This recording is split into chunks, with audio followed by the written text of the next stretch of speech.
Good morning sir, ito po ang aking pagpapaliwanag ng ginawa ko. Ako po si Gabriel N. De Silva, ICT 11 BAB. Ipapakita ko po ang aking ginawang console application. Una po, pagbukas ng program, makikita natin agad ang login screen. Dito, kailangan nating ilagay ang tamang username at password para makapasok sa main menu. Ang tamang credentials po ay username at password na password. Kapag mali po ang inilagay natin, lalabas ang invalid login at magsasara agad ang program. Kapag mali, lilitaw ang invalid login at magsasara ang programa. Kapag tama, pupunta sa main menu, pangunahing menu. Lilitaw ang mga sumusunod na pagpipilian: Grade 1 grading system, 2 payroll system, 3 BMI calculator, 4 birthday calculator, 5 calculator, 6 personal test 20 items, 7 currency converter, 8 daily expense tracker, 9 password generator, 10 about and 0 exit. Number 1 grading system. Gawain: kinukuha ang mga marka sa written works, performance task at quiz para kalkulahin ang pagkakalahatang marka. Payroll system. Kinukuha ang oras sang bayad, oras na nagtatrabaho at mga bawas para makuha ang net pay. BMI calculator. Kinukuha ang timbang at tangkad para kalkulahin ang BMI. Birthday calculator. Kinukuha ang petsa ng kapanganakan para makuha ng edad. Calculate ang 5 calculator. Simpleng calculator para sa pagdaragdag, pagbabawas, pagpaparami at paghahati. Personal test. Isang pagsusulit na may 20 tanong. Bawat tamang sagot ay katumbas na 1 puntos. Currency converter. Nagko-convert ng piso, PHP patungong dolyar, USD. Daily expense tracker.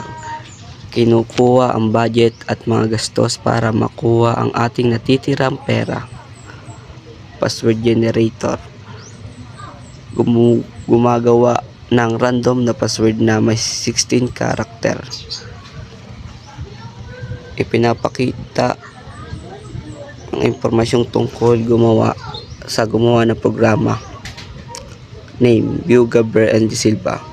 Grade and section: ICT 11 BAB. Subject: .NET Technology. Instructor: Sir Raymond D. Rabano.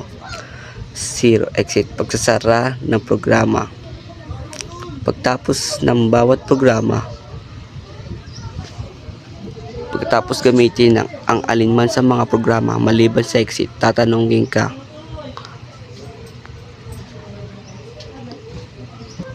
Pagkatapos gamitin, tatanungin ka po. Plain text, go back to main menu. Pipili ka po sa dalawa, Y, N. Kapag Y, babalik sa main menu.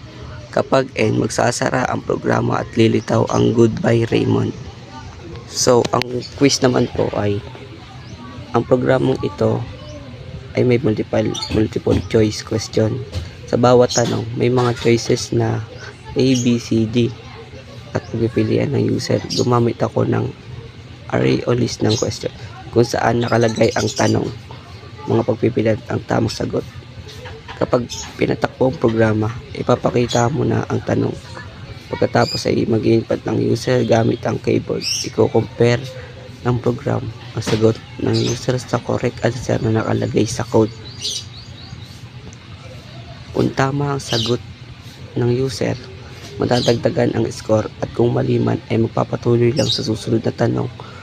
Paulit-ulit itong ginagawa hanggang matapos. Ang lahat ng question sa dulo ng program, ipapakita ang final score ng user para malaman kung ilan ang tama niyang sagot sa quiz. Ginawa ko ang program na ito para maipakita kung paano gamitin ang variables, arrays, loops at conditional statement, if else, sa paggawa ng isang simpleng quiz system. So ngayon dito na po nagtatapos ang aking paliwanag sa paggagawa ng